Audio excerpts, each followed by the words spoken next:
ಚಿತ್ರಲ್ಲಿ ನಿಮ್ಮ ಡೇರಿಂಗ್ ನೋಡಿದ್ರೆ ಯಾರಾದ್ರೂ ಒಬ್ರು ಇನ್ಸ್ಪಿರೇಷನ್ ಇರಬೇಕು ಈ ಥರ ಡೇರಿಂಗ್ ಆಗಿ ಮಾತಾಡೋದಕ್ಕೆ, ಇಲ್ಲಾಂದ್ರೆ ಬೈ ಬರ್ತ್ ಈ ಥರದೊಂದು ನೇಚರ್ ಬಂದಿರಬೇಕು.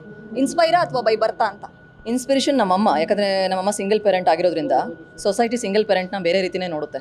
ಅವ್ರು ಏನೇ ಒಂದು ಚಿಕ್ಕ ಪುಟ್ಟ ಕೆಲಸ ಮಾಡಿಕೊಂಡು ಅವರು ಬದುಕು ಸಾಗಿಸ್ತಾ ಇದ್ರು ಅಥವಾ ನಿಯತ್ತಾಗಿದ್ರೂ ಕೂಡ ಇವಳು ಸಿಂಗಲ್ ಪೇರೆಂಟ್ ಅಲ್ವಾ ಅಂತ ಬೇರೆ ರೀತಿ ಜಡ್ಜ್ ಮಾಡುತ್ತೆ. ಸೊ ಹಂಗಾಗಿ ನಮ್ಮಮ್ಮನಿಂದ ಸ್ವಲ್ಪ ಬಂದಿದೆ. ನನ್ನ ಜೀವನದಲ್ಲಿ ಎದುರಿಸಿದಂಥ ಸಿಚುವೇಶನ್ಸ್ಗಳಿಂದ ನನಗೆ ಸ್ವಲ್ಪ ಧೈರ್ಯ ಬಂದಿದೆ. ಈ ಥರದ ಅಶ್ಲೀಲ ಕಮೆಂಟ್ಗಳನ್ನ ಮಾಡೋರ ಮೇಲೆ ಒಂದು ಸ್ಟ್ರಾಂಗ್ ತಗೋಬೇಕು, ಒಂದು ಡಿಸಿಷನ್ ತಗೋಬೇಕು. ಅದು ಪೊಲೀಸ್ ಇಲಾಖೆ ಇರಲಿ ಅಥವಾ ಈ ಥರ ನಟಿಮಣಿಯವರು ಮುಂದೆ ಬಂದು ಮಾತಾಡೋದಿರಲಿ, ಅಥವಾ ಕಾನೂನಿಗೆ ಏನು ಹೇಳ್ತೀರಾ ಅಥವಾ ಪೊಲೀಸ್ ಇಲಾಖೆಗೆ ಏನು ಹೇಳ್ತಾರೆ, ಈ ಥರ ಕಮೆಂಟ್ ಮಾಡೋರ ವಿರುದ್ಧ ಒಂದು ಸ್ಟ್ರಾಂಗ್ ಏನಾದರೂ ಒಂದು ತಗೋಬೇಕಲ್ಲ ಮ್ಯಾಮ್, ಡಿಸಿಷನ್ ತಗೋಬೇಕಾಗುತ್ತೆ. ನಾನು ಅದೇ ಯೋಚನೆ ಮಾಡ್ತಿರ್ತೀನಿ ಮೇಡಮ್. ಚೆನ್ನಾಗಿ ಓದ್ಬಿಟ್ಟು ಏನಾದರೂ IAS ಆಗಿದ್ರೆ ಅಥವಾ ಯಾವ್ದಾದ್ರು ಪವರ್ಸ್ ಇದ್ದಿದ್ರೆ ಚೆನ್ನಾಗಿದ್ದೀನೆಲ್ಲ ಏನಾದರೂ ಕೆಲಸ ಮಾಡ್ಬೋದಿತ್ತು ಅಂತ.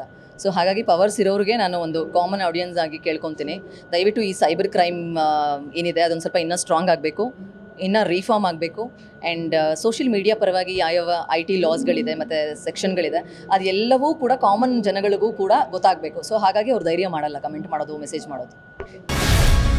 ಗ್ಯಾರಂಟಿ ನ್ಯೂಸ್, ಸುದ್ದಿ ಖಚಿತ, ನ್ಯಾಯ ನಿಶ್ಚಿತ.